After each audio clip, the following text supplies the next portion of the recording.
Hello, I'm Matthew Stepanic. And I'm Rayanne Haines. And this is Let's Get Lit.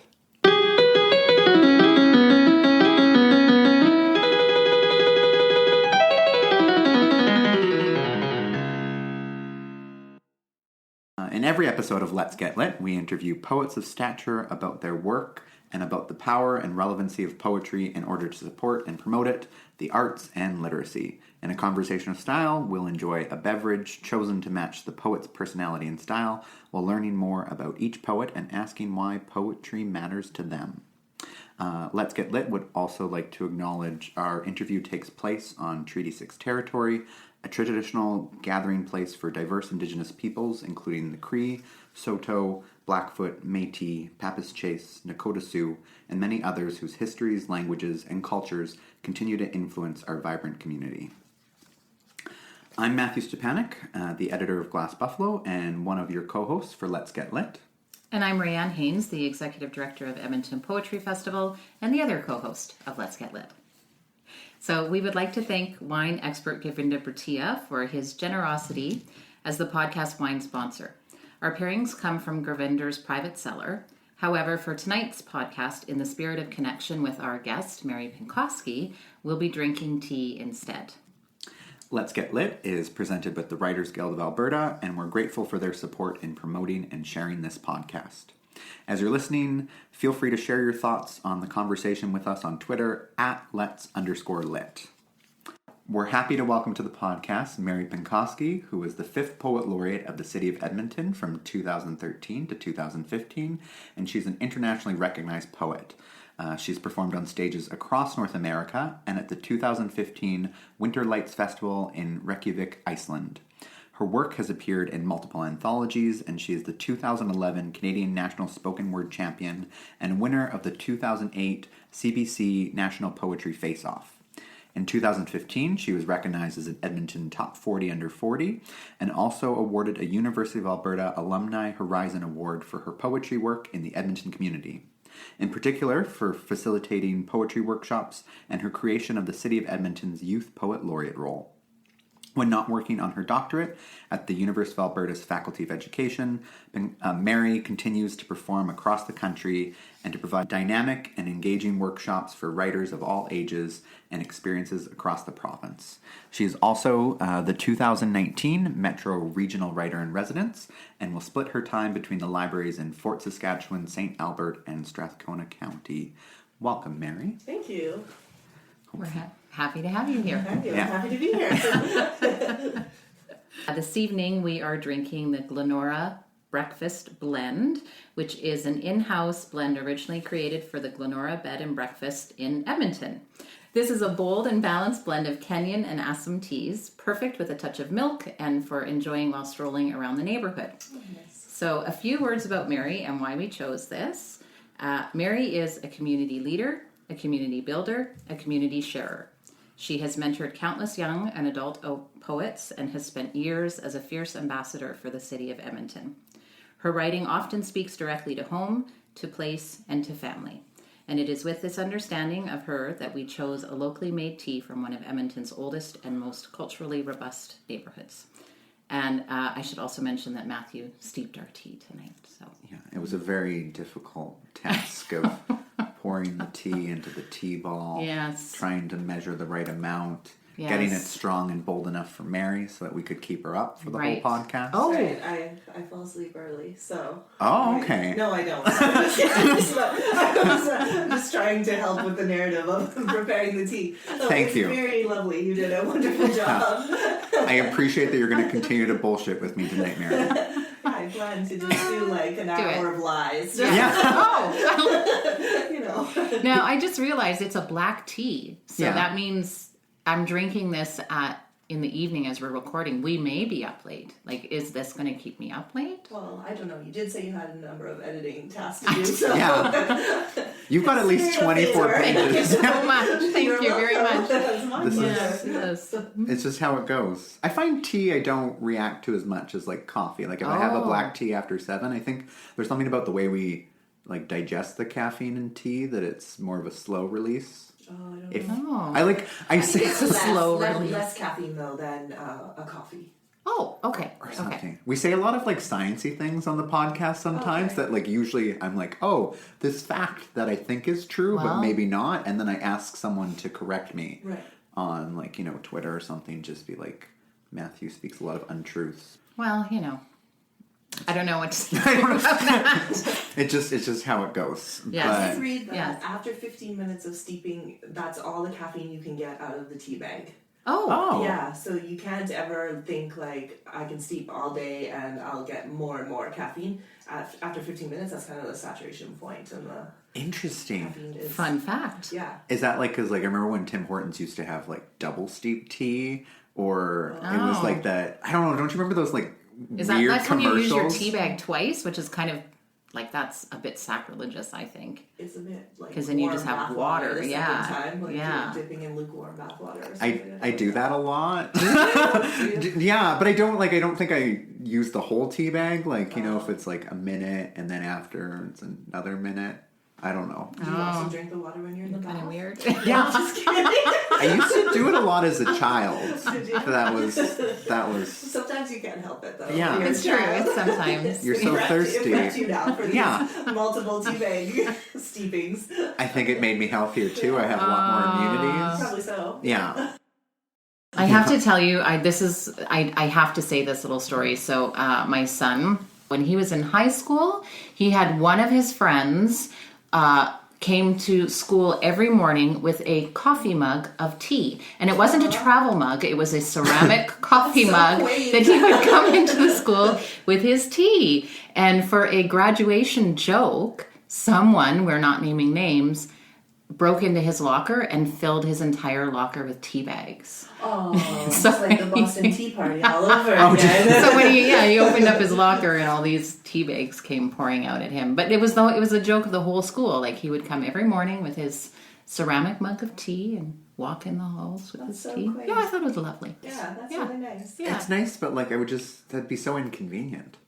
Like, I to know. I'm carry like, it around. wasn't even a travel mug. He said, no, it just came with this ceramic coffee mug. I guess if you like live nearby, and then it's just sort of like, oh, like I'll just take my coffee with me or my tea. I don't To think he school. lived nearby. I feel like it was. Do you Like- go on the bus? Yeah, he went on the Oh, bus. wow. So I feel like it was just this is his persona for high school. Like he had a shtick and he stuck with it.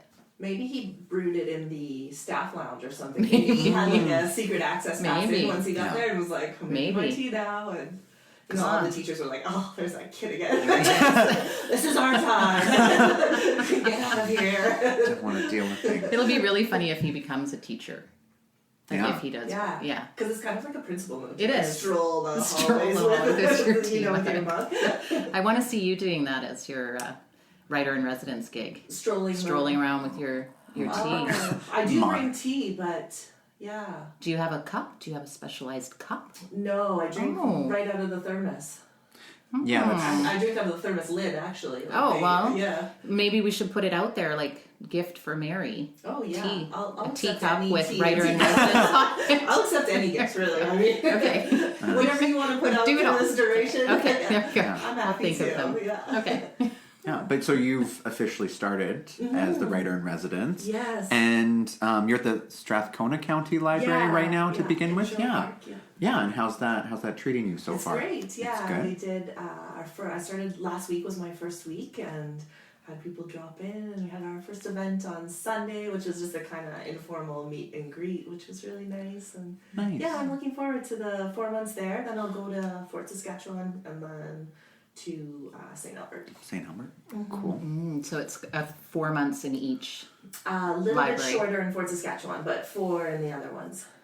Okay. Yeah, because you get, I think, the 6 weeks off during the summer Yeah, too. so that, Oh, right. That's the Fort Saskatchewan one. yeah. Yeah. Yeah. Well, they can drive a little bit further. No offense to Fort Saskatchewan people. I have 4 Saskatchewan family members. I'm going to let them know you're there. Okay, great. Yes. Yeah, I lived in Yes. Fort Saskatchewan until high school. So, Really? Yeah. Oh. Yeah, I'm excited to go back and see it and yeah. I've- Be like, I'm here. Yeah. It's different. You've grown. So am I. How else are you doing in life? Yeah, what? I'm doing great. Any sort of what sort of exciting things are you working on?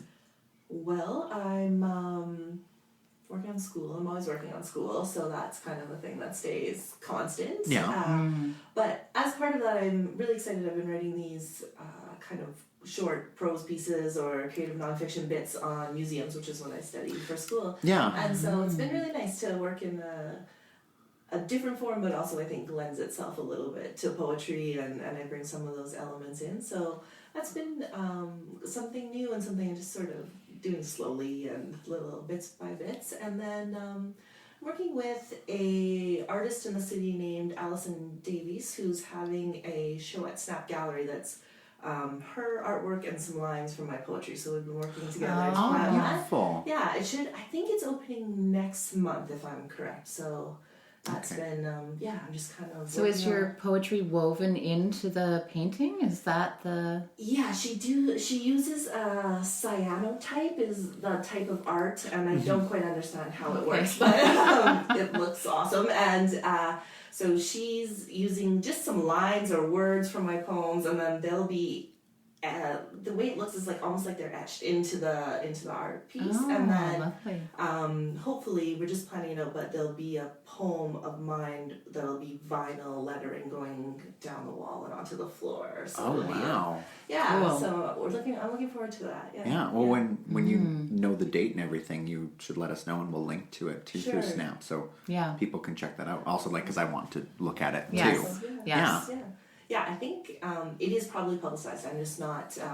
I like this partnership because most of the work is going on my head. So Allison has been doing most of the work, and I'm sure you must have met her because she was here in the. They had the ladies' tennis. No. The tennis club. Tennis club. Yeah, she's a member of that. Oh, she's a member of the tennis club. Yeah, okay. Yeah, so the tennis club was an artist in residence at McLuhan House, which is where we are doing our podcast from, just for the people that are listening. Thank you. Yes. Yeah. I forgot. Everyone wasn't just here. They're not watching you point at me. Also, I hadn't heard of the tennis club before, so I'm learning. Yeah, they're a feminist group of artists, from my understanding, and they do some really subversive and cool stuff. So, yeah. So it'll be fun, I think. Awesome. Yeah. Well, that's exciting. Yeah. Have you had anything like funny happen to you yet at Writer in Residence, or you're still fairly new at the role? Yeah. It's not. It's not funny, but it is kind of funny that the library is in a temporary location right now. The reason it's in a temporary location is not funny. It's because someone tried to bomb the building in oh my god, which is like not funny, and resulted in like that person dying. But oh my gosh, but the library has since been closed, and they don't know when it'll open again. So it's in a new location, which is next to a Dollarama, which I think is funny. And but the location that it's in is in a former World Health Club. So like when I go to the washroom, there's these advertisements on the stalls for like sweat, it'll make you great. And so I'm always thinking like, am I working hard enough yet? What should I do? Should I pace? Should I get weighted pen sets? Yeah, I was thinking, I'm not sweating it today, but so it's kind of funny, and they're like, okay, well, if you're gonna take a picture with the newspaper reporter, make sure the booster juice counter isn't in the picture, and that sort of thing. So it gives a little element of humor, but overall situation is not humorous, but the little minutia of it is kind of funny. Wow. That's a good motivational poster. Like, you should take one of those with you for later. Just posterity. Yeah. Maybe. I need that reminder to sweat more when I'm writing. I'd have to pry open the thing. It's in one of those, like, sealed, because someone's going to steal it. the sealed things that go on the back of the stall doors. Yeah. I don't know if they have that in the guys' washroom. Maybe not. I don't know. Do they? I don't, like, usually it's like urinal advertisements is where the more ads. Yeah, you put something over the urinal. I was listening to CBC Terry O'Reilly, like, Under the Influence, and he was talking about, like, different weird ad campaigns. Right. And there was one, like, I think TSN put, like, soccer balls in the urinal, and because, like, I don't know. Like, I'm not hyper masculine in this way where I'm just like, I love to play at urinal time. But like, people could like play, like, move the ball around in the urinal, and then they had this ad above it with their with their urine. Yeah, with their urine streams. Like their statistics? Like what statistics? Like you scored a goal or something? Well, I think you I think there was like a net in the thing too, and so you could try to move the ball into the net. Right. Yeah, and then it was just like the ad said like, In the urinal? In the urinal. So like Nothing exciting like that happens in the women's Oh, room. I've never encountered this. I think it was like a United Kingdom campaign where it was just like, oh, football is like fun in the urinal, but like best on TSN or something. And I was like, that's really clever. But it was just sort of very like, I think if I went to use a urinal and there was like a soccer ball in it, I'd be like, I need to use something else, or this is not a urinal anymore. This is very strange. But things. Men are interesting creatures. Well, yeah, We all are. we all are. Yeah. we all. So that was something I had to share. I don't know. Yeah. Fun weird facts. Fun facts. Matthew is the king of fun facts, I feel like. Yeah, You often have those. Fun Yeah. and inappropriate. So Mary, we've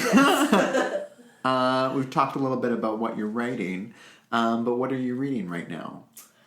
Right now I'm reading a book called The Library Book. Are you reading it as well? No, I just saw that she's coming to LitFest for March. Oh, wonderful. Yeah. Oh, cool. Okay, I didn't know that. Yeah, March 5th. Oh, right on. Okay. Yeah. Susan Orleans is the author. Yep. That's the she we are speaking of. And Yes. it's like a creative nonfiction book on her.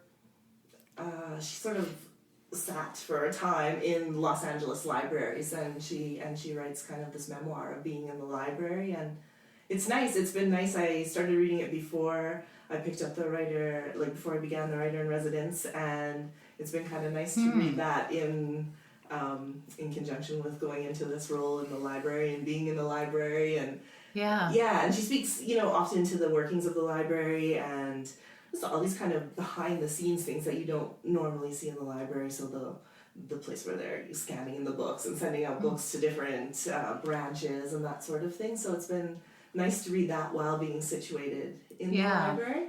And and the Strathmore County Library is a little bit different because all of that is visible right now because of where they're located and being in that World Health Club. So you can see all the books at the back and the books that they have on loan. It's all visible to everyone. So it's been a kind of interesting unfolding of the workings of the library through the book and through my being at Strathmore. Oh, yeah. That would be cool. I need to be reading that at the same I time, recommend, clearly. Yeah. Because it's like, especially like I'm at my home branch now in Highlands, and so it's kind of cool to like be there and like seeing what goes on behind the scenes for some place that I visited a lot over the last 3 years.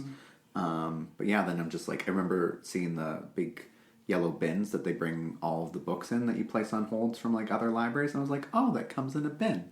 Didn't like, it's just like little things that seem suddenly magical because you're like, I wonder how they transport all those books. Well, you put it in a bin. You put it in a bin. You put it in a bin, and then you put it in a truck, and then you take it off the truck, and then you open the bin, and then you take the books out. Yeah. Then you put that book on a shelf. Right. And then I pick it up. Yes. It's the whole system. There's a circle. It's the cycle of book life. The cycle of book quite life. a cycle, and then it's interesting when it's interrupted for a particular reason. So, like now the library is interrupted and that they can't access any books from their existing library, like their main location, because they're all being cleaned due to this incident. So they're just operating with books that had been taken out and before this happened. So it's interesting to watch as things come in and how this works and what happens when this system is interrupted. And So are they getting books in then from other libraries to kind of help with the flow of... I think they just ask people to do an inter-library loan, and then people can take out books that way. They are not themselves borrowing books to then borrow to their I see. users, though that is kind of interlibrary loan. But they rely on that system, I think. Yeah. But they did rely on quite a bit of community. Someone told me that the shelving that they have was donated from the old Capilano library because they had just moved locations and they had some spare shelving, so they were able to bring that shelving in right away to put the books that they have on, and so chairs from a school, I think, and so it's nice the way community comes together in those kinds of centers and because we need our library. Yeah. If one falls down, then like you have to build it somewhere else. Exactly. They will come if you build it. Yeah. Yes. With libraries. Yes. And community supporting each other. I love that. Mm-hmm. Yeah, I like that too. Yeah. Yes, with libraries. Yeah. I got that. Mm-hmm. Yeah. Not with other things. Yeah. I was picking up what you were throwing down. Yeah. You're good. We're batting off of each other tonight. Okay. Um, Well, why don't we move into a poem from you? Yeah. Okay, so I think the first poem that Matthew and I would like you to read is Four Leaf Clover, which is a poem that we both fell in love with, years ago, hearing from you read it. And so if you would share that with our listeners, I think that'd be lovely. Sure, yeah. Awesome. So it was a poem that I wrote about my sister, which will become apparent when I start reading it. Yeah. And yeah, it's older now, which is okay. It's one that I return to often and has a lot of value for me, and I think is valuable for people to hear as well. So it's been nice that way to have it and to be able to share it over a long period of time. It hasn't really changed. It took a long time to write it, but once it was written, it hasn't changed much in its form from when the final written part was done. Yeah. So it's been nice, and it's one of the few that I've had published. I don't have an extensive publication dossier. yeah. Ooh. What that's called. Yeah. But it is one that has been been published. So it's been nice to share it that way as well. Mm-hmm. So I think it plays well in words and on the page. Yes. Yeah. Yes. This poem is a prayer to the earth from my sister on her graduation. To the salmon swimming upstream to their death, give her strength. Let her know that most of this world is swimming against the current. There are just some people that have been given more current to swim against. Teach her also returning home. Remind her that despite the rush of the river, we are cradling her favorite skipping stones in our mouths, waiting. To the entwined antlers of the 2 elk we found in the field, handcuffed to their own starvation, teach her fight, but also teach her forgiveness. Let her learn backing away gracefully without backing down, teach her not to blink. To the 1 clover in the field of 10,000 that has inexplicably been given an extra leaf, teach her not to search for reason, but to call you lucky, so that when she looks in the mirror, instead of seeing 1 extra chromosome, instead of seeing Down syndrome, she will see a 4-leaf clover. She will see lucky. She will see the day of her birth when God lost a game of Go Fish with the angels, matching cards like chromosomes, always in pairs, always in pairs, always. Dear 4-leaf clover, let her see that 21st chromosome as a collector's item, the long end of a wishbone and antenna to the angels, to the thunderstorm that came in June of her first year. Be the one to fall so that she doesn't have to. To the maggots and the vultures swarming their fresh kill, a note, stay away from my sister. Do not whisper in her ear that this is a world that basks in the luxury of thieves, a world that affords the opportunity for her life to be stolen from her. Stay away from my sister. Teresa, sometimes I forget that I don't need to hold your hand anymore when you cross the stage to the cheers of your classmates, but I wanted to give you a switchblade. But the only flick slice I have ever given you is with this pen, so I'm giving you this poem instead, a breathtaking way into all the ways in which nature turns in on itself. It is imperfect in its offering, I know. The words are too big. You will never be able to read them, so I pray instead for the wind to whip itself into a tornado, place you in the calmness of its eye, and surround you with these blessings. Broken though they may be, may the angels intervene like on the day of your birth. May you hear them singing, O Holy Child. Beautiful. With all things, yeah. Yeah. Every time I hear you read that, I just get shivers. Thank you. Yeah. I think it's so powerful and so thoughtful, the way you. Yeah. Thank you. It was nice to hear a little bit of the process too in writing it, that it took you a while, but it was one of those things that once I guess all the pieces fit together in the poem that you knew it was complete, doesn't change the way that some other forms that we play with a lot. I was wondering, is that a common experience for you when you write poems, or do you find you work on them a lot at different stages, or was this a special case? I think more than any other poem, this poem went through. I think this poem went through more drafts than any other poem that I've ever done, and it was because in the first writings of it, and when I say took a long time, I mean like it took multiple years to do it, and I would leave it and come back to it and leave it and come back to it, but in the initial drafts of it, it was always coming out without an element of hope in it, and I would read what I had written and feel like there was an anger or a darkness that I didn't feel in my relationship with my sister, and I don't know why it was working that way when it was coming out of me, but it took me a long time to get to this point, to get to something where it was like a poem where I could speak to the beauty of my sister and the beauty of our relationship and how I see her in the world. And so it just took me a long time to get there and to negotiate the right, I guess, element of hope that I wanted to come out of it.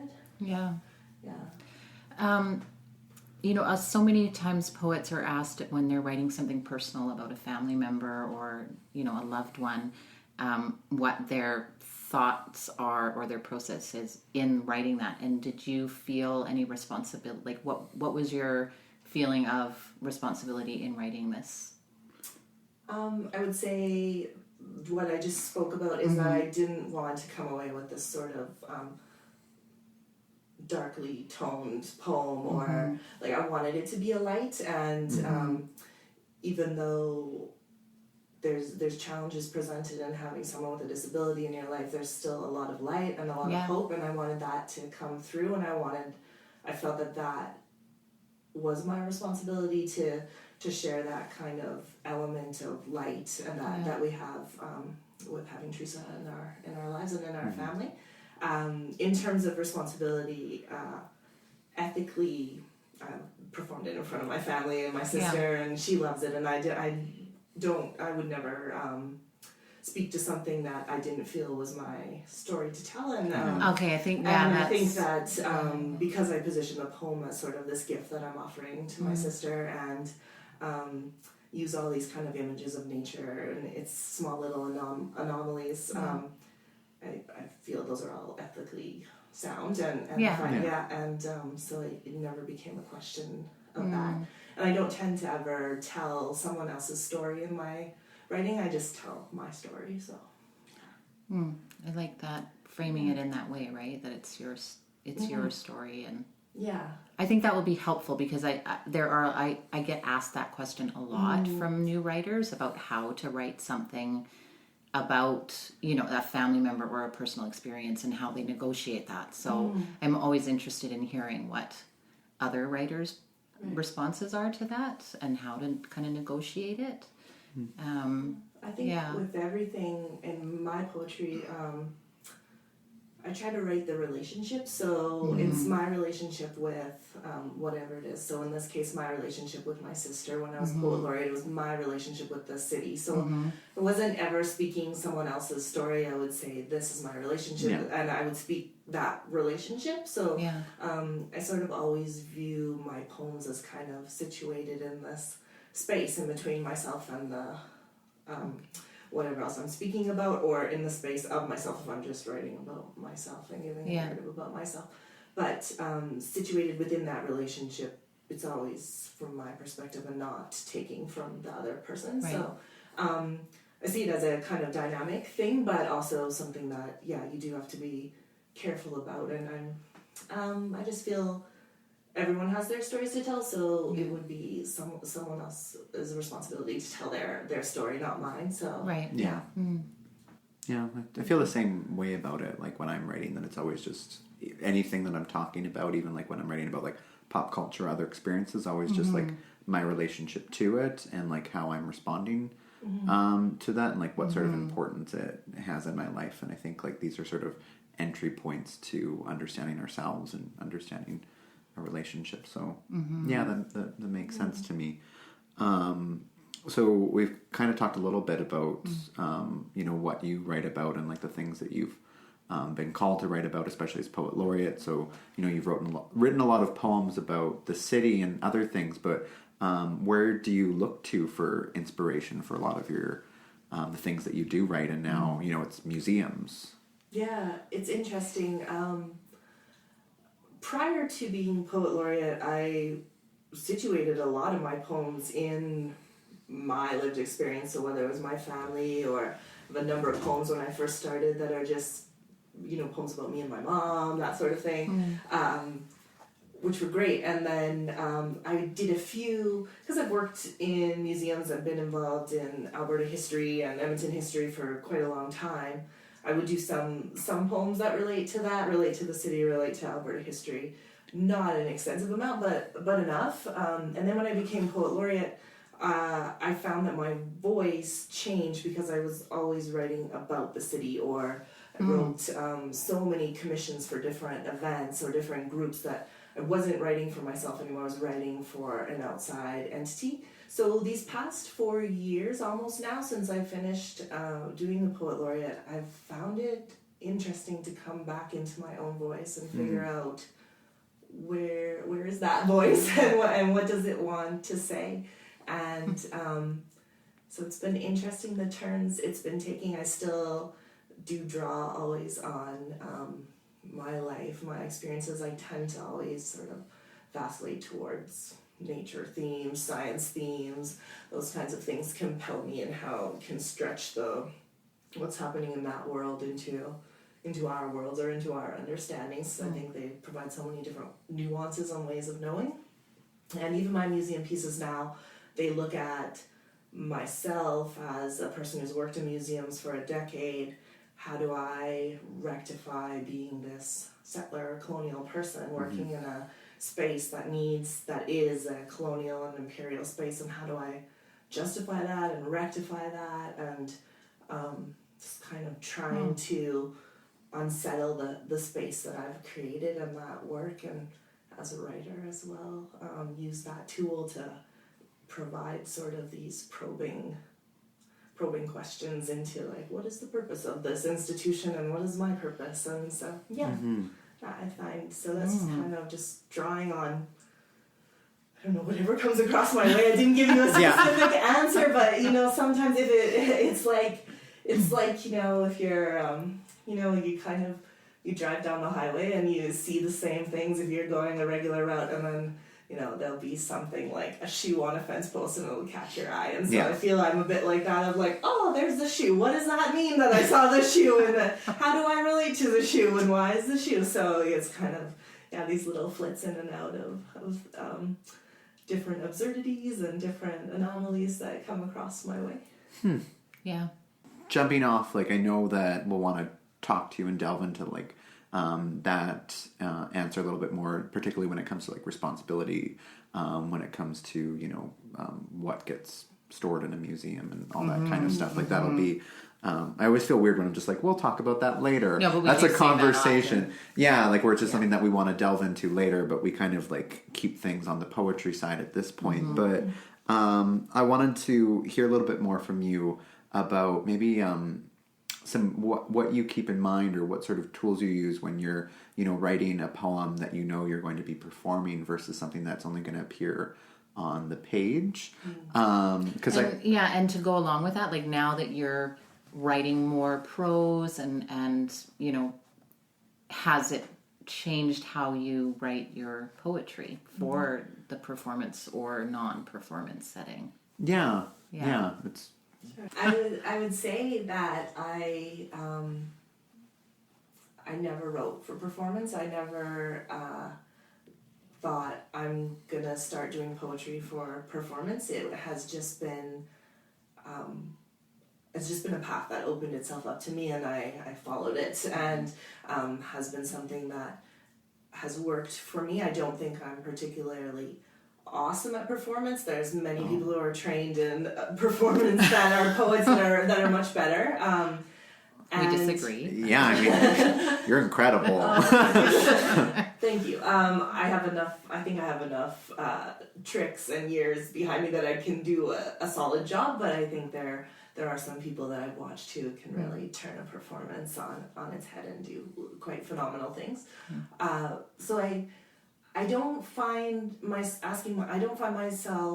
asking that question of how will I write this for performance and how will I write it for the page? Because the thing that's always happened to me when I'm writing is that I have a voice in my head and it's very strong. And so even when I write my museum pieces, I'm reading it out loud just to hear that voice. And so I think I always just write to the strength of my voice. And I just think when I'm writing, oh, I don't hear my voice in this, I need to make it stronger. And that's what propels me through. And I think that's also what has helped me in the performance route, is that I was fortunate that early on in doing poetry I was able to find my voice quite quickly, and that has kind of helped me be a strong performer, but also have poems that produce and read well on the page. So not producing, but they're reading well on the page.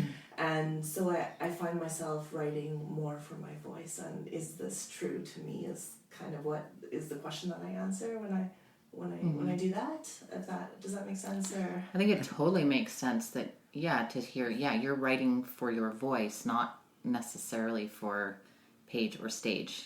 And I think it's a good answer too, like when I think of me reading my poems out loud, and even though I've never really thought about, oh, how am I going to perform this, still like I feel that connection to them, that like, oh, I can say this and I know like how it was going in my mind because that was the pace that I created. So sometimes I talk to some spoken word poets that like will put in a certain effect, or like they know that like like pause more here than compared to like things tricks that you can't quite put on a page.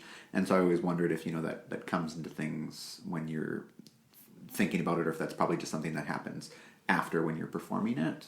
Yeah, I think it happens after when you're performing it. I don't necessarily think I'm going to pause here unless I'm writing a poem and I'm reading it out loud, and then I'll just start to get that rhythm. But I think that's from so many years of just doing performance. I will say though, my answer that I gave is totally negated by the fact that if I'm writing for the poetry slam, there's particular technique and skills score you points in the poetry slam that if you put in this type of metaphor, or you speak about this topic, or you add this performative element, especially when you start working with multiple poets in a group too. So if you're all doing like a team piece, they call it, or more than one person speaking the same poem, then there's definitely performative techniques that happen. I don't think that changes how it looks on the page, but there is definitely a writing for performance and for score in that. In the slam aspect of it, and even with timing, right? Because you have certain timing with the slam. Mm-hmm. Yeah.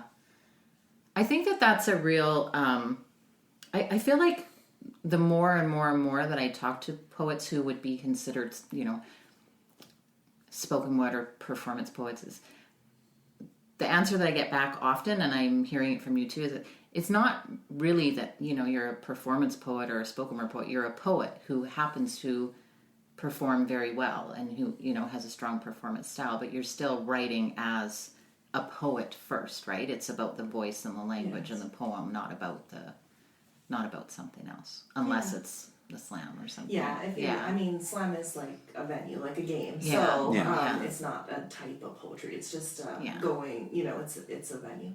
I think for me, I'm generally a pretty quiet person. I don't like performing takes a lot out of me. I find it takes a lot, and I've learned over the years how to sort of protect that energy and be able to perform. But as I go along in my poetry career, the more years I'm doing it, I shy further and further away from the poetry and the performance part, and the and just prefer the writing and the working on the page. So.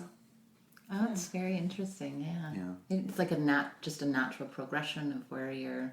I think so. Just learning that, and I think that.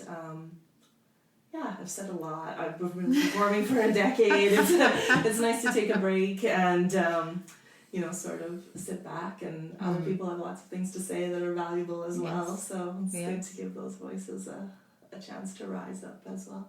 Yeah. And be heard. Yeah. I had imagined in my head for some reason that there'd be like a future like Mary Rocky style movie where it's just like Mary hasn't performed in a while and she swore it off that like ever since that one terrible incident that happened at a poetry slam and then you have to come back and I don't know. I don't run stairs, or maybe swim laps would be more fitting for you. Sure, yeah. At the venue, at the library. At the library, yeah. Well, yeah, you got to start sweating again. And yeah, it's the one last time to, I don't know, defend your family honor or something. Yeah. I like it. I like this narrative that I've created. It's a good one. Yeah, I can't recall the last time I did a poetry slam, so it would be good. We'll do a photo shoot with Mary wearing boxing gloves. Yes, and, with the books. Yeah. Mm-hmm. Oh yeah, the paper should have done that. Yeah, they should. They should have. Yeah. Oh well. Well, the next piece. I think as you travel around, so everyone will keep doing a piece on Fort Saskatchewan, yes, reporters. People. Yeah, bring boxing gloves. Oh, but they won't be in the World Health Club. Oh, right, so it defeats it. It's really bad omen of I still want boxing gloves, though. Okay. Wherever we put you. Yeah, I feel that's a great visual. Mary's a fighter. Yeah. Thank you. Yeah. But I still do just like staying home. And having your tea. Yeah, having my tea. And I should have the tea. Yeah. Yes. Glenora Breakfast Blend. Yeah. Acquired taste. Acquired taste. Key company, this address, insert website, phone number, and ordering instructions. Maybe we should try and remember to put a link to it. Well, why don't we lead into another poem? Yeah. If you would like, we would invite you after, now that we've had a little bit of talk of some of your love of museums, to read your poem, The Bones, for us. Yeah. This is the oldest poem I think I'll read on the podcast tonight. Really? It's all the way back 10 years old, maybe. Really? Oh, wow. I think it's a 2008. I wrote it for the CBC Poetry Face-Off when CBC used to do it. Yeah. And so they, what they used to do was every year they'd have a poetry face-off, and cities around the country would have their local poets come and they'd pick a local winner, and then that local winner would go to the national poetry face-off. By go, I mean they play your poem on the radio, you don't go anywhere. Darn it. And then they would play the poems, the local winners, on the radio, and it was done by audience vote. So they'd play something like 2 a day for 3 days, and then they would have a vote, and then they'd announce the winner on the Friday. And so they did it for a number of years. And the theme my year was called Heating Up, and so that's what this poem came out of. And we did it at the CBC Center stage and City Love Center that stage. Mall. Yeah. And I think it's always so funny performing there because inevitably someone is like getting arrested or running or yelling at you like, yeah, right on. You're like, it's actually a really gentle poem, but thanks. And there's always these moments where people are like, how are you going to respond? Normally you're just like, and then people are always like bustling into winners or something. So like, it's my lunch hour. Which is funny. So I can't remember. I think it was in my year, one of the poets reading, there was someone who was arrested and like taken down right by the stage, and I thought, oh my gosh, that's awful. Like to have to, I was thinking like, oh thank goodness that didn't happen when I was doing it. I had been like, what to do? But yeah, so I won in Edmonton, and then it went on to the national radio, and I won the national CBC Poetry Face-Off, and it was nice. I got the accolade, and then like 2 years later, I was in Toronto at the CBC building, and I saw the CD that we're on in the discount bin, and I was like, I have made it. I am on discount. So I loved it. The clearance bin. Yeah. It was so good. Yeah, it was like, get rid of it. We don't want any more. Did you take photos of it? I took a photo. Yeah. I don't know where that is now, but I took a photo, and I did not buy myself. I thought, oh no, I got one for free. So that's discount. Anyway, so this poem came out of that, and kind of wrestling with the theme of heating up, and what would I think about heating up. There's this story, a kind of campfire story. Takes you back to Africa and these searching scientists where they discover the most incredibly burnt antelope bones. And that's when they believe they found the first campfire. If I could do anything, I would take these bones. I would take these bones, spitting sparks of fury to the preachers, the prophets, the presidents sitting in their dark offices bargaining with power, and I would say, stop. Look here. This is light. I would entwine these bones in rosaries and bring them to the person broken and knelt down, praying to the single flame in the back of an altar, and I would say, get up. Get up. This is hope. I would dress these bones up in childproof packaging and present them to the group of girl guides sitting around a campfire singing rain, storm, fire, wind, kumbaya. And as they sat together, I would say, girls, girls, listen, this is song. I would knit these bones into the tattered threads of fingerless gloves and press them into the palms of the person huddled over the steamy sidewalk grate, pleading for a dime, a quarter, a drink, a smile, and I would say, keep these. These are alms. I would cradle these reluctant bones that had never left the ground up elevator shafts to the 12th-story apartment of the lovers locked in a red-hot rage, bent over from the passion of emotion, bent over from the passion of love, and I would say, wait, take this. It's not as hot, but it lasts longer. I would sneak these bones past metal detectors in the entryways of our high schools and slide them into the binder of a grade 10 student, listening to a science teacher discussing the symbol Q as a representation of heat and heat as the transfer of energy from one body to another, and just as a student with his chewed down pencil poised is about to write heat, I would say, never mind, take this down, write this. These are the actions of heat. I would bottle these bones and offer them as a salve to mothers so exhausted from a life filled with the busyness of giving, so broken down from a life filled with the worry of caring, and I would place these bones in front of them and say, sit here. This is energy. I would take these bones to the desolation of war zones, to the antiseptic hallways of hospitals, to the barren forests, to the cemeteries, to the in-betweens of the push-pull of life, and I would whisper, these are the memories. This is the lesson of heat. Look closer. Listen.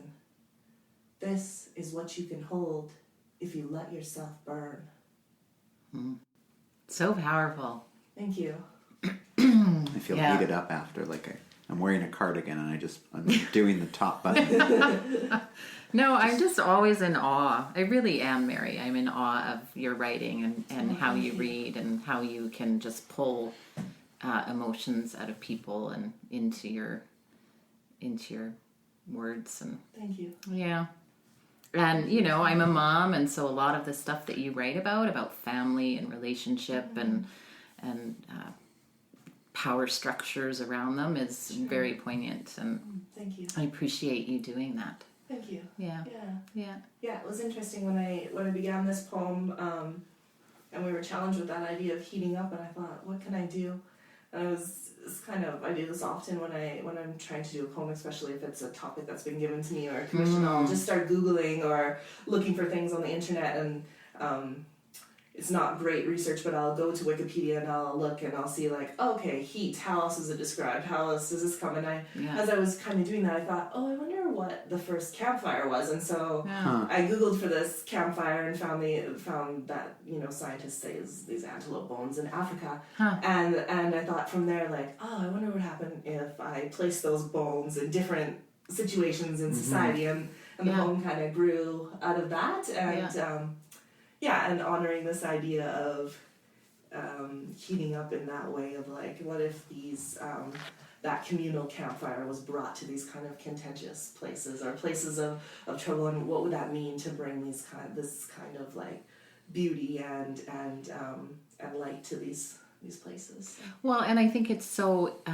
poignant that you wrote this over 10 years ago, and yet it feels really relevant, highly relevant to things that are going on today. Thank you. So I mean, it's almost sad, maddening that it is still so relevant, that nothing has changed much. I'm sure every poem from that year is probably still relevant, in terms of heating up. It was pretty apropos topic in terms of climate change. I think there's some poems on that, and a number of different poems, but I think the majority of them will probably still be, I guess it overall speaks to the resilience of poetry and how it transcends different spaces times. Yeah. Well, I think, and there's always that call to community and to to strengthen a community. Yeah. And like I just think the end point is world peace. Yes. Or everyone getting along. And so like I think, well, I don't know, like maybe it's just a constant struggle that we have in the world. That maybe it's like a little bit depressing. Like sometimes I'm a bit of a nihilist. But like I mean, I love that there's that effort to share and show beauty, and I think that this is kind of a nice tie-in for one of our next questions that we want to talk to you a little bit more about is like your time as Poet Laureate and how I think your role was taking these bones and going to different community areas and trying to bring some beauty and light to people that needed it. And so I was wondering if you could talk a little bit more about the work and like maybe how you see the importance of the role and what you imagine that being. Sure, yeah. Thank you for your generous description of my time as Poet Laureate. It's very nice. I remember you had a big bone stick that you walked around with too. No? Okay. That's a lie? No.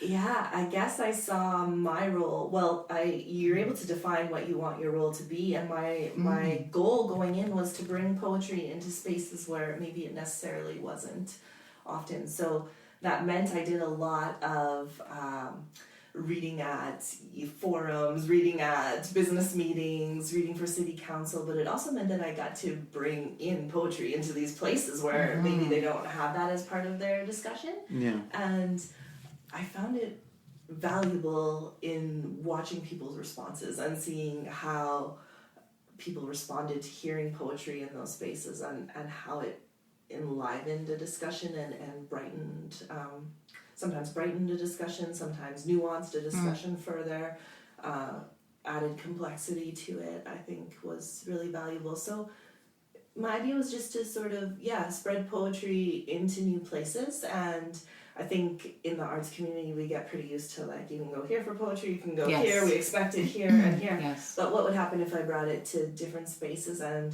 I ended up in my 2 years doing something like over 200 performances and workshops. So it turned out to be a good, it indicated that, poetry is desired in other spaces. And once you open up those spaces to poetry, they welcome it. Yeah. So that kind of, I saw that as my role, and I saw my role as being a bridge between poetry, and I talked a lot about it when I was Poet Laureate, but being a bridge between communities in the city, a bridge between history and where we are now, and perhaps a bridge into the future, and a bridge between myself and the people I was interacting with, I think is kind of what I saw. Yeah, I like the description of being a bridge, because I think words are often, they have that capacity to build bridges and to redefine spaces. The thing I like about bridges is they connect, but they're also places of movement. So things are happening and people are passing each other, and we're coming into existence with each other on a bridge in kind of new ways, in close proximity. So I like that, and I like the idea of thinking that poetry does do that. It brings people in movement and passing each other into this close proximity for even just a moment, and then you go about your way, but you're changed from that moment of passing each other. I didn't, I think throughout my time as Poet Laureate, I got caught up a lot in doing the performances and doing the commissions, and it becomes quite busy and overtakes what you're doing. Sort of you dwell in kind of moment to moment of I have this and this and this next, and I didn't realize, I think, the full value of my role until I wrote the poem for Constable Woodall when he was killed. And the kind of outpouring that I received, it was right at the very end of my term, and almost one of the very, very last things that I wrote before my exit poem out, and just recognizing and receiving feedback of that the community needed a poetic element to that incident, and the amount of people that it touched was really rewarding and showed me the value of Poets Laureate in the city. What was the experience like of having to like write a poem for the Constable? It was interesting. I didn't have to do it, and when it happened, I started discussion right away with the Edmonton Arts Council, who kind of were the main overseers of my position, and I said, the role of the Poet Laureate is to report on things that happen in the city in a poetic way. Should I be doing something? And they said, yeah, you can do something, and we'll help to share it. And it was difficult, but it wasn't as hard as I imagined it to be. I think we're used to getting kind of narratives of death and trauma from the news, and so it wasn't a new narrative to hear or for me to process, unfortunately. But there was an element of going back to our earlier talk on responsibility and how are you responsible. So we just again spoke from the city, like as if my voice was the voice of the city. I didn't want to position any sort of voice into his family or himself. So I spoke from the voice of the city and how city mourns someone who's given years of service. Which is what we were all in. So it was and myself as much as anyone else. So I just kind of took on the role that way. And took on the poem that way, I guess. So you talked earlier about your study. You're doing your PhD. So what kind of connections do you see between your work, past work in museums, current work as writer in residence, your study and education, and then your poetry? Yeah, I guess they all come together in a big sort of messy web. I don't know if I can see my way out of it to give you a clear answer. It's a big question. It's a big question. Yes, well, they all kind of influence each other, I would say. I'm very fortunate that I'm in a position in my PhD where I have people around me, my supervisor in particular, who foster my creativity as a poet, who support my work in doing writer in residence, support my poetry. I think if I didn't have that, I think it would be very hard. I'd feel quite bifurcated. But because my supervisor Sarah is so fantastic at recognizing that I need to nurture that and need to have that as part of my life, and it allows for those creative elements to seep into my academic work, and knows that having that outside of my academic work is a necessity, has been really valuable and interplays on each other. And so writing poetry and performing poetry helps in any type of writing and presenting conference papers, so it comes together that way too. And much of my work during my time as Poet Laureate and before and after looks at history and historic spaces, which is what my academic work does too. So they all kind of mesh together in some ways and pull apart in other ways as well. Well, and I know so much of you as a mentor, as a teacher to poets in the cities, and you do so much with different schools, going into schools and teaching, that it feels like a very natural extension into your PhD program, right? Like the combination of teaching and learning and mentoring. And I would think I've always been an educator, so I've always found myself in that kind of work. So it's not a new thing to be an educator, and it's something that I find very valuable to work with other people and to in terms of poetry, to foster their voice and get their voice heard. And just to mentor in any way that's needed has always been something valuable and fulfilling to me, which is what I'm really excited about in terms of the writer in residence, is just working in community and hearing other writers and reading their work. I think probably yourself too, Matthew. I find it very humbling. I always think that it takes so much courage to share your work, and it's not something that I come to easily in terms of my own work and sharing it. I always think, since starting, I think like, wow, these people are just dropping in to say hello. If I saw a writer in residence, I'd be like, woo, the other way out the door. But I just think, it's such a gift I've been given that people feel comfortable enough to come in and share their work, and just really respect that and honor that and kind of hold it tenderly, because I think that it does take a lot of courage to share, and that to watch that process is humbling for me, whether it's in the writer in residence or working with youth, and they're so fierce in sharing their stories and fearless in sharing their stories, and I always am sort of awed by their strength, and not sort of awed, I'm awed by their strength and their courage and their tenacity, and same in the writer in residence. Yeah.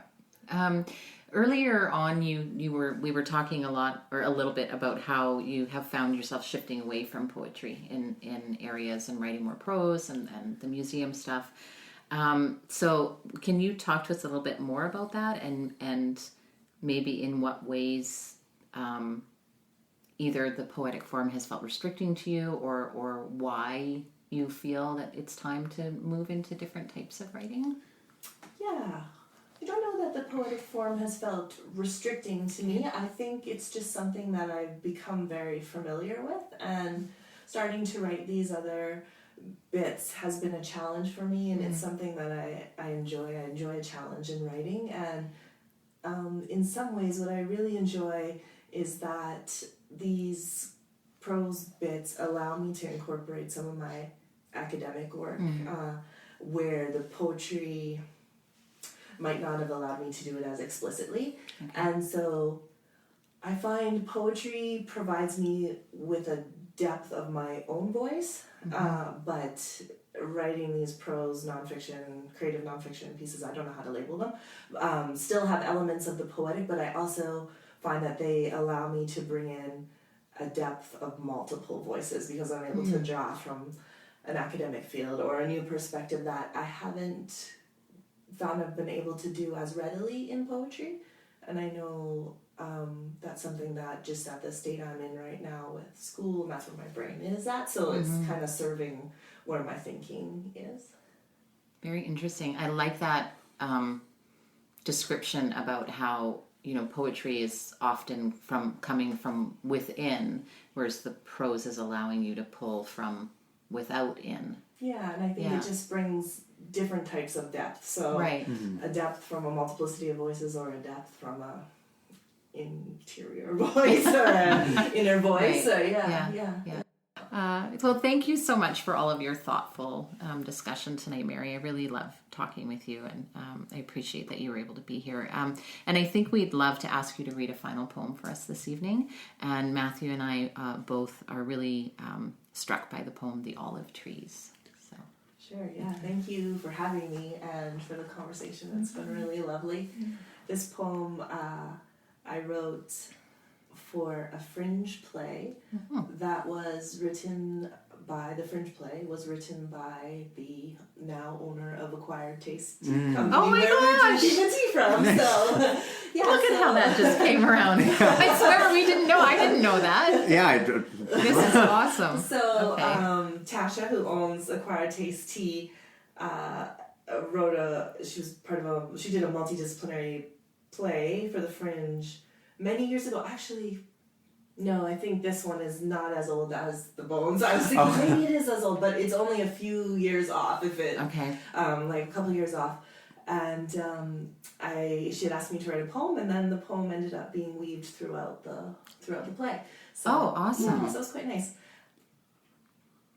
I have read that the perfectly pruned olive tree is one with enough spaces in between its branches for a sparrow to fly through without hitting its wings. Held sacred as symbols of peace by the ancient Greeks, there are people in this world who stand like olive trees. People whose hearts do not double dutch, whose breath does not race, people who move gracefully through the uncertainties of life, making awkward shrubs of the rest of us. Most of us are not this kind of perfectly pruned tree. We come into this world bent over from limbs laden with life. Less like stoic control and more like a frantic frenzy, we are tripped up by the easy moments of this world, and we break. From hearts that long for stillness and breaths that seek metronomes. I have known this rapid pace, but right now I am just standing here, waiting for a prayer written from beyond a windbreak of perfectly pruned olive trees, a place where the fracturing is not so horrible, Or the morning splits like in a Cat Stevens song, where the last thunder in a storm cracks, or branches laden with fruit tumble into an easy faint, where the wave breaks like a fever against the harbor. It is sweet sacrifice coming to understand your futility to the fervor of this life. It is the revelation of a slow religion when we realize we may never be olive trees worth worshipping, our bodies forever holding awkward gracelessness like an intention, and still we let the sparrows of life fly into us knowing there is no exit route. There are no temples in the shrubbery. Our bodies are not worth the shrines. We are nothing more than dilapidated shelters, seeking small mercies, like a sparrow choosing to nest in our branches. Thank you for that, Mary. Oh, you're welcome. My pleasure. It's a beautiful thought to end on.